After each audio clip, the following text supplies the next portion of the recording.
સો હે ગાઈસ, કેમ છો બધા? ગુડ મોર્નિંગ, સ્વાગત છે તમારું નવા વ્લોગ વિડીયોમાં.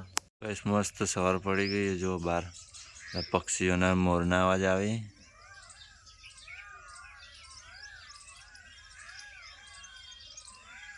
ચા પીવાનું બાકી હે તો ચા પી લઈએ. એમાં ચા ને પાપડી બે ખાય.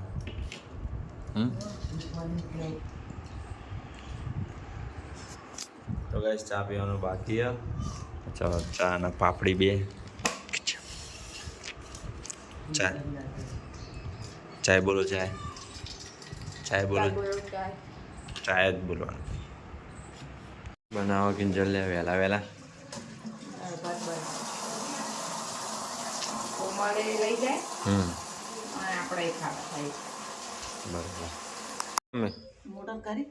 મોટર કર કોમલ જઈ લાગે કરવા. ગાઈસ જો કાલે ઢોકના માટેનું કામ કરતા હતા, થઈ ગયું બધું કમ્પ્લીટ. એ હે તો ગાઈસ હું જાઉં ગામમાં. કોઈનામાં અનલિમિટેડ નેટ હા નહીં ને કાલનો બ્લોગ અપલોડ કરે નહીં. એની ફાઇલ સાઇઝ બહુ મોટી છે અને એટલું નેટ તો કોઈનામાં હોતું એ નહીં. એના પપ્પાએ રિચાર્જ કર્યું પણ અનલિમિટેડ નહીં આવી. 2 GB સુધી તમારા જવું પડશે ગામમાં. વિલેજ વાઈફાઈ આવવાનો એના નેટથી બ્લોગ અપલોડ કરે તો જવું. હવે 10:30 જેવું થયું. રજા મૂકીમાં આપણ નાસ્તો નહીં કરો ખીચડીનો ટમેટા ડીશ. તો ગાઈસ આજ તો વહેલા વહેલા ખાવા બેસી જાય મમ્મીને. જો 12:30 થાય ને કરો તો 1:30-2 વાગ્યા ખાવાનું. તો હમણાં જ ખીચડી ખાધી હતી, કોઈ ભૂખ નહીં. તમે ખાઈ લો.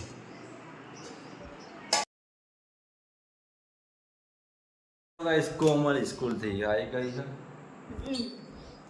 તમારી કમ કસોટી હતી?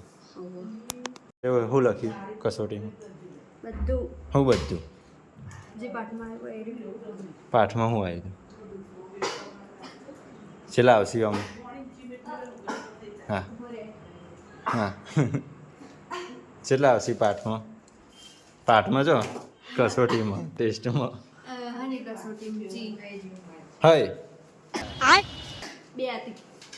यार तारी कोमल ना तो जोर से सर्दी हो गई है. गोलियों नहीं हमले कोमले सर्दी થઈ ગઈ.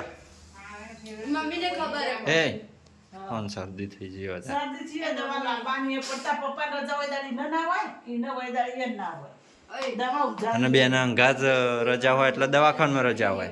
એવું નહીં. પેલા જિગ્નેશ ના અહીંથી લઈ આવો કે જો ગોમમાંથી તો આવ્યો હો. તો ગાઈસ કાલનું કામ અધૂરું હતું. પેલું ઢોકણું લગાવ્યું હતું અને આવી જાળી લગાવવાની બાકી હતી. આ બધી ઉખાડી નાખી હતી. આટલે જુઓ એકને એક લગાવી, એક અંદર હ. હવે સારું અંદરનું જો ટપ એનું પાણી અંદર આવે ને એ બધું ઉખાડી નાખ્યું. જાળી બધું સિમેન્ટ. એકમ કસોટી એ છેલ્લા 4 પિરિયડોમાં લઈને તો હું તો આવતી રોત. હાલ આવી બધી દે જા પણ હાલ તો પેલા જિગ્નેશ ના અહીંથી તો દવા લેતા ચોકણા આવે જિગ્નેશ. આ પેલા હોય તો પંચાયતે ગામમાં. कोमल की सर्दी की वजह से हालात खराब हो चुकी है. कोमल काल रजा नहीं जवान चम और ना जवा सर्दी थी હોય તો હું હો એકમ કસોટી કે દ્વિતીય કસોટી હું બનાવો?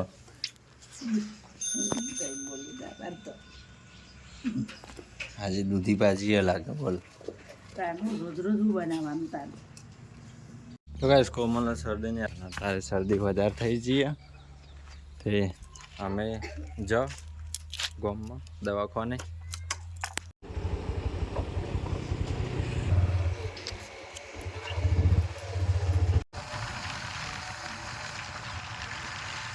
કોમલની દવા લઈ લીધી દવાખાનેથી.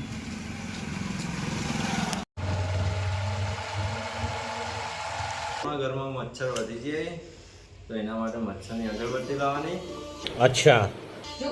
પછી હે ને અગરબત્તીને હળગાવવાની.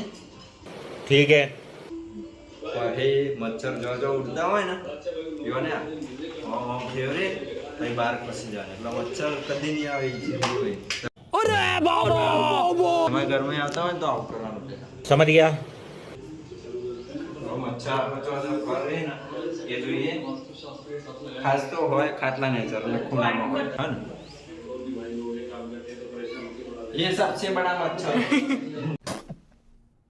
तो भाई 7:30 થઈ અને ખાવાનું તૈયાર હો તો ખાઈ લઈએ वो लो कोमल भाई खाइन गोली कर दो भाई सर्दी नहीं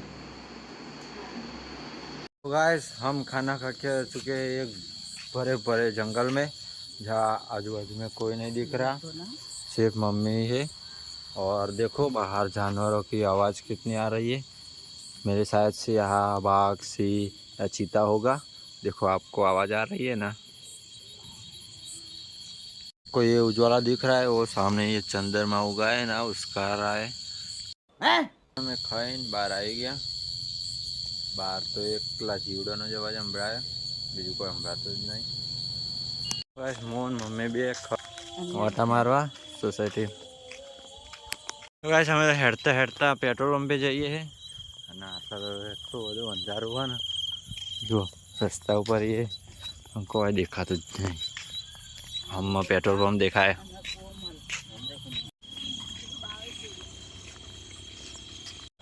અમે પેટ્રોલ પંપે આવી ગયા શું જવું નહીં જવું એટલે તો આટલાથી આમ ઓટો મારીને પાછા પેટ્રોલ પૂરા જવું પડે ને પેટ્રોલ પંપે આવ્યા છીએ તો હલો ચલો ડમ ભરી આવું ભાઈ 1 2 3 એક જીવ હાલ અને એક જીસીબી ઊભું હોય ઓવા તો શું કહેવાય તાન પાવડો કહેવાય પાવડો